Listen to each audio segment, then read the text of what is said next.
Good afternoon. I'm Rochelle, Bilal, the sheriff for the city and county of Philadelphia. And I say her name. Renee Good. Renee Good. Renee Good.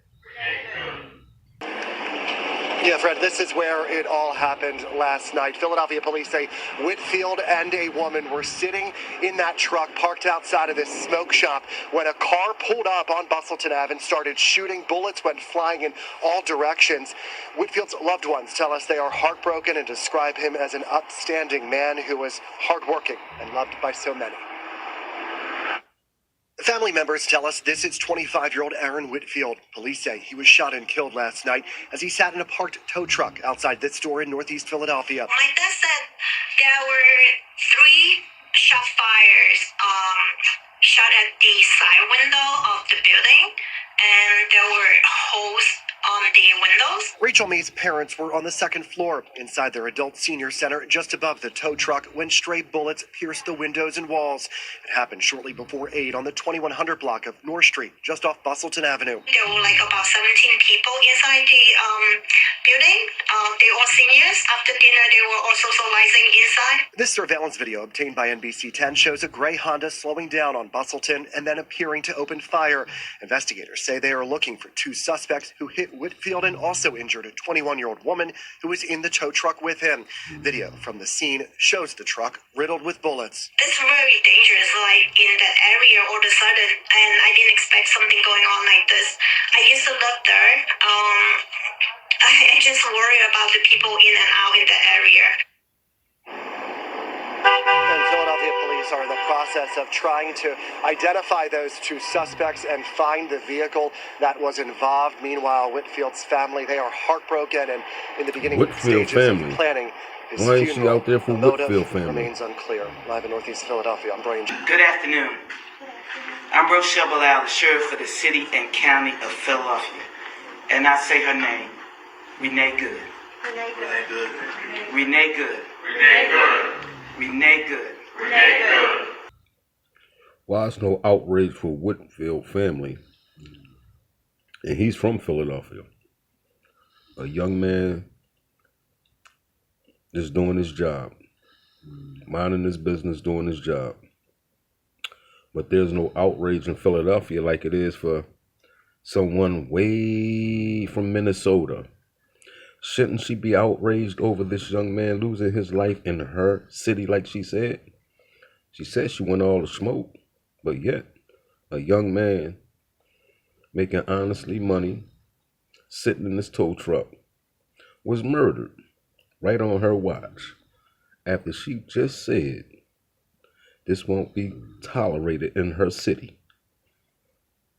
But she's not, it's no outrage over this young man that lost his life in Philly, but she way in Minnesota cheerleading with her pom-poms. Meanwhile, back at the ranch, this young man from Philadelphia lost his life, and there's no outrage. Where's the protest in the streets? Where you at? God damn it. Where the fuck you at now? You goddamn hypocrite, but yet you way in Minnesota cheerleading for someone you don't even know. Sad. Good afternoon. I'm Rochelle, Bilal, the sheriff for the city and county of Philadelphia. Rochelle Bilal, why you don't have the same energy for that young man that just lost his life trying to make an honestly living, driving a tow truck? Where y'all at? And we in Philadelphia, right? You the Philadelphia sheriff. You said you want all the smoke. Anybody coming in your city with that foolishness, you gonna deal with it, right? But meanwhile, back at the ranch, you capping for someone you never met a day in your life. And it's sad. And here it is, a brother lost his life on your watch. But yet you capping for who? And I say her name. Renee Good. Renee Good. Renee Good. Renee Good. Renee Good. Renee Good. Afternoon. I'm Rochelle, Bilal, the sheriff for the city and county of Philadelphia. And I say her name. Renee Good. Renee Good. Renee Good. Renee Good. Renee Good. Senior Center. NBC 10's Brian Sheehan spoke with the victim's family and joins us live from the scene. Brian. Yeah, Fred, this is where it all happened last night. Philadelphia police say Whitfield and a woman were sitting in that truck parked outside of this smoke shop when a car pulled up on Bustleton Ave and started shooting. Bullets went flying in all directions. Whitfield's loved ones tell us they are heartbroken and describe him as an upstanding man who was hardworking and loved by so many. Family members tell us this is 25-year-old Aaron. Brother right there. And she ain't even fix her lips to say something about this story here, ladies and gentlemen. But yet she in Minnesota talking about say her name. Renee Good. Renee Good. Renee Good. Meanwhile, back at the ranch, this brother right here lost his life. Lost his life in Philadelphia. Where Larry Krasner and all those cronies at, huh? That's how you tell this shit is staged, man. They pick and choose who they want to go out there and cap for, man. That's sad. In our own backyard, though. Did you hear what I said? No law enforcement professional wears a mask. None. Did you hear what I said? No law enforcement professional wears a mask. None. Philadelphia Police Commissioner Danielle Outlaw announced Wednesday morning each of the department's 6,500 officers were issued a cloth mask they're now required to wear and a bag to store them. We found officers already wearing masks while investigating a double shooting in Concessing overnight, but take a close look. This officer's mask is not covering his nose. The ideal situation is to be able to push out guidelines first and then disseminate or distribute the equipment. But, you know, given what we've been dealing with, it hasn't always been perfect. The new directive comes after Lieutenant James Walker passed away Sunday night from COVID-19 complications. He has also learned at least 50 members of the police department have been diagnosed with COVID-19. Now officers have also been instructed to place a face mask on people they're arresting whenever possible, but supplies, including sanitizer, are limited. Everything is in limited quality, and the FOP has been amazing with stepping up and helping us with filling in a lot of those gaps. Did you hear what I said? No law enforcement professional wears a mask. None. None. None. Those that come into our communities wearing a mask to commit crime, thank God for our district attorney, Larry Krasner, who said he's going to lock them up. And I'm saying now, we are not going to whisk you away for them to hide your identity, because when you do it there, you're getting arrested there. Thank God for our district attorney, Larry Krasner. Kendall Stevens, who was the victim of a violent assault back in 2020, is accused of raping 2 children. Shayna.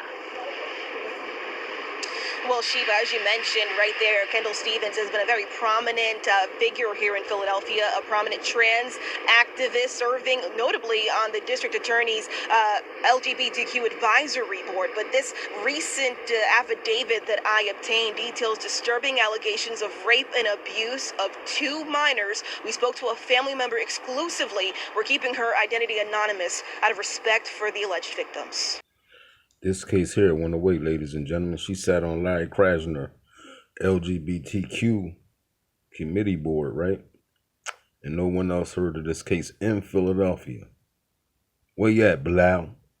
Where the outrage at for the youngsters that was violated by this monster that sit on Larry Krasner board? You so happy to have Larry Krasner as your master, but yet, meanwhile, back at the ranch, look what's going on in Philadelphia. No support from their own authorities in Philadelphia. They're giving all their energy to other people in other states that they never met and never governed. Sad. A family friend who has been around since they were born. The aunt of 2 young boys opening up after what court documents allege was repeated sexual abuse by a person her nephews knew as Aunt Kendall. You had this aunt stature in their life, whereas they're going to look at you and think, I don't want to tell an adult because I don't want something bad to happen to Aunt Kendall. Prominent Philadelphia trans activist Kendall Stevens stands accused of rape and sexual assault of 2 young boys ages 9 and 13. Stevens is known for her vocal activism surrounding LGBTQ issues, serving on the district attorney's advisory board, and most recently made headlines back in 2020 after she survived a brutal hate crime in her Point Breeze home. But an affidavit obtained by Fox 29 details disturbing allegations of multiple sexual encounters with the young boys. The district attorney provided a voice for one of the city's marginalized groups. Larry Krasner spoke out against crimes involving trans people and announced the formation of the LGBTQ plus advisory board. NBC 10's Brendan Hudson was at that news conference today. He's joining us live with more in Center City. Brendan. Yeah, Jim, members of the transgender community just want to be heard. So think of this advisory board as a megaphone to call out anti-trans discrimination in our own communities. The pain and heartbreak I had when I had to make the call to Mia's mother yesterday. Over and over, we've heard the pain in their voices and cries for justice from the transgender community. Today, the Philadelphia District Attorney's Office vowed we would see solutions. Too long, gay, trans, queer, and non-binary people have been unable to receive support and advocacy from agencies involved in the criminal justice system. DA Larry Krasner announcing an There she go right there, y'all. Sit on his board. Sad, right? Can't make this shit up, y'all. LGBTQ plus advisory board, a liaison between his office and the LGBTQ plus community, and a lifeline for members of the transgender community who are victims of hate crimes. Hello, my name is Kendall Stevens, and I am a transgender woman. Women like Kendall Stevens, a Temple student and LGBTQ plus advocate. Before a mob of hateful transphobes burst into my home and beat me senseless, while my godchildren watched in horror. Oh, your godchildren watched, they was happy. That shit I couldn't walk my street. You was in there violating them kids. About my own neighborhood, harassing me, bullying me. They should have bullied. They should have beat your motherfucking ass the most recent FBI uniform crime report says Kendall Stevens, who was the victim of a violent assault back in 2020, is accused of raping 2 children. Shayna.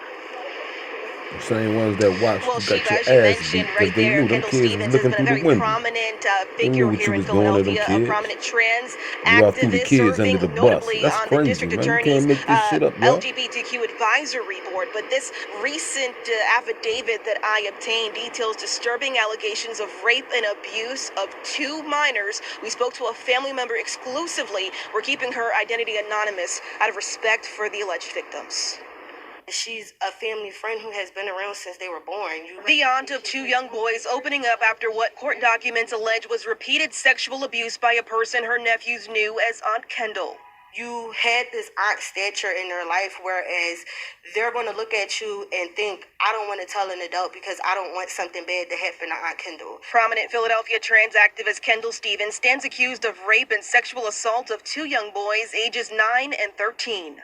Activism surrounding LGBTQ issues, serving on the district attorney's advisory board, and most recently made headlines back in 2020 after she survived a brutal hate crime in her Point Breeze home. Thank God for our district attorney, Larry Krasner, who said he's going to lock him up.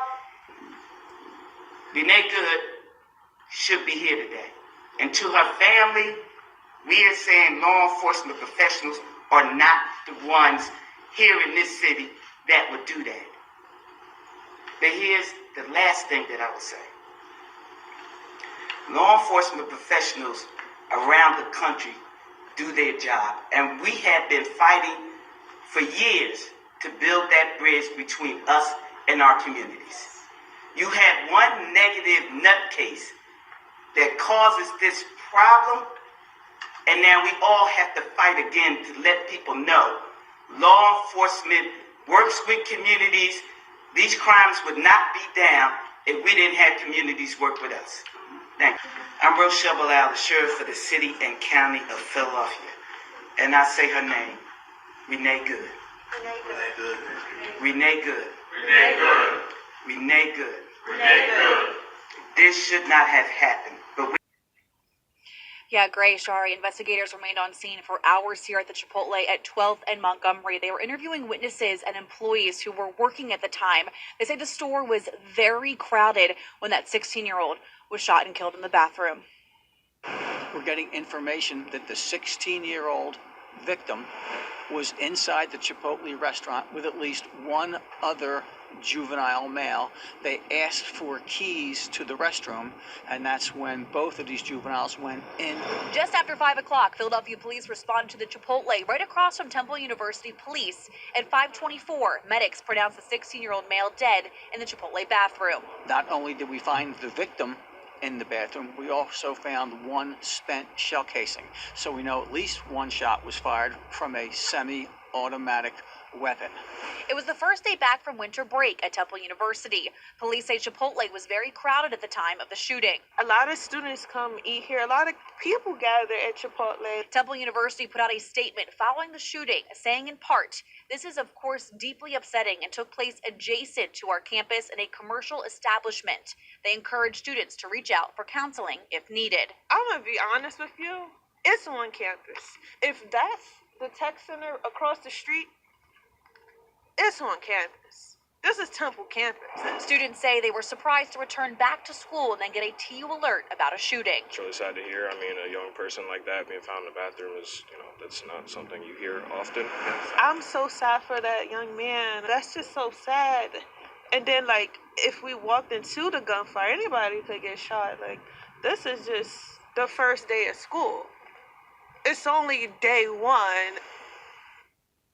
I'm Rochelle, Bilal, the sheriff for the city and county of Philadelphia. And I say her name, Renee Good. Renee Good. Renee Good. Renee Good. Renee Good. Renee